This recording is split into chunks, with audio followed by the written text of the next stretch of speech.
আসসালামু আলাইকুম রহমতুল্লাহ। সবাইকে শুভ সকাল। আসলে আমি গতকালকে রাতে বাড়িতে আসছিলাম নাইটে। আমি, আমার বন্ধু জোবায়ের, আমরা আমার ভাগ্নি আনিশা সবাই মিলে একসাথে বাড়িতে আসছিলাম। এখন ফজর নামাজের পর একটু হাঁটতেছিলাম এলাকায় এবং আমার বন্ধুর বাসার দিকে যাচ্ছি। আমার গ্রামের একটা ফ্রেন্ড আশরাফ, আমার ছোটোকালার ফ্রেন্ড, তার বাসায় যাচ্ছি, তার সাথে দেখা করব।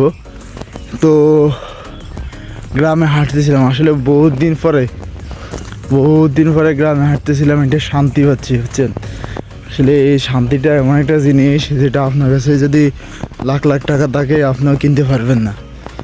আসলে ওয়েদারটা একবারে ওয়ান্ডারফুল হয়েছে এখানে।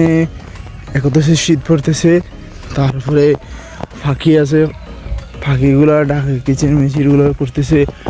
আরেকটা জিনিস দেখলাম, অনেক ছোটোবেলার জিনিসটা দেখার পরে ছোটোবেলার একটা স্মৃতি মনে পড়ে গেল। সেটা হলো বাচ্চারা মুক্ত হয়ে যাচ্ছে। আসলে যখন আমি ছোটো ছিলাম, একবারে শিশু বলতে 4-5 বছরের, তখনও আমি মুক্ত হয়ে যেতাম। আম্মু ফিটে আর কি এক অবস্থা ছিল। সবাই মিলে দৌড়ে মরে মুক্ত হয়ে নিত। আর 1 ঘন্টার জন্য মুক্ত হয়ে নিতে মনে করেন যে আধা ঘন্টার মতো যুদ্ধ হয়ে যেত, পোলাপান যাইতে যেত না। এখনও দেখতেছি এমন অবস্থা।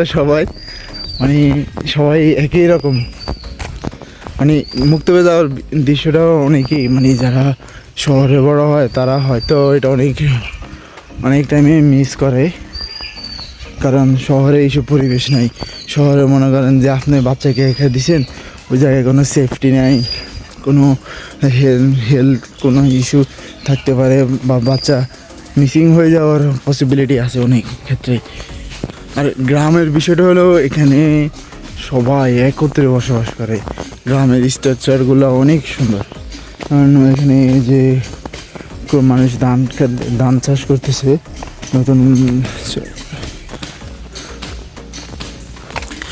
নতুন ফসল ফলছে, এগুলা এখনও মাত্র জাস্ট মনে হয় 5-6 দিন আগে এগুলা রুখছে।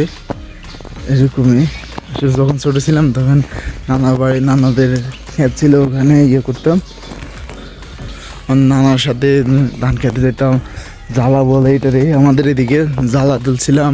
তারপরে যে নানার সাথে আবার এগুলো জ্বালা পরিষ্কার করে আবার খেতে নিয়ে আসতাম। এর একটা বিনিময় থাকতো, নানা সব দোকানে চা খাওয়াইতো, 1 কাপ চা খাওয়াইতো, আর এটা বন খাওয়াইতো। আমরা এই খুশিতে নানার সাথে যাই জ্বালা তুলতাম, আরও অনেক কিছু করতাম। আসলে ভাই, যারা গ্রামে বিলং করে না, তাদের মেমোরি, তাদের গ্রোন আপ হিস্ট্রি সবগুলো একবারে ব্যতিক্রম। তাদের বায়োডাইভার্সিটিগুলো শহর থেকে পুরাই ডিফারেন্ট, তাদের মেমোরিগুলো। যেমন আমরা যারা গ্রামে বসবাস করছিলাম, এখন আমি যদিও শহরে থাকি, তবে আমি সবগুলোকে খুব মিস করি। আমার শৈশব, আমার কৈশোর সবগুলো কিন্তু গ্রামে কাটাইছি। কিন্তু এখন বাস্তবতার কারণে পড়ালেখার পারপাসে ঢাকায় থাকতে হচ্ছে।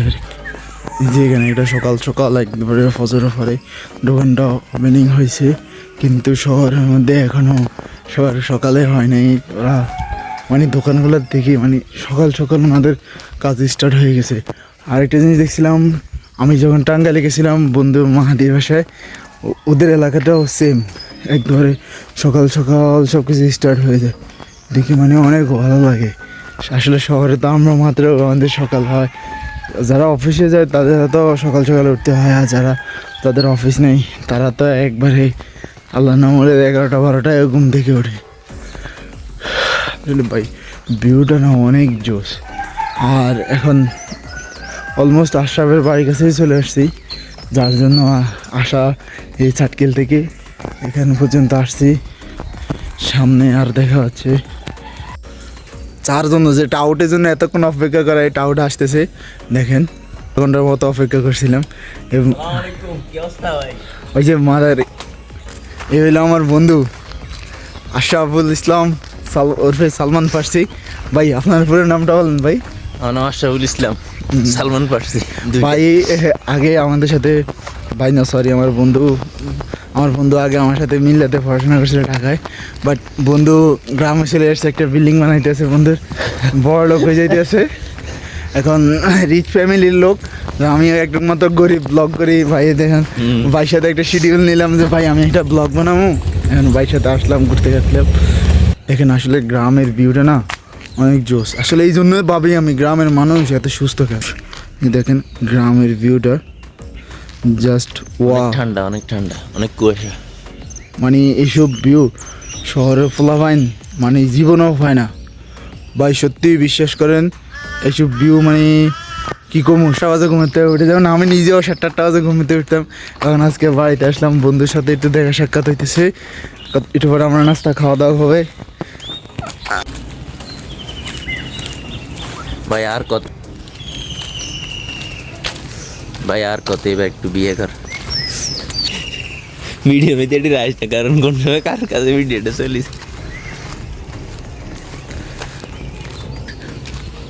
কারণ আমি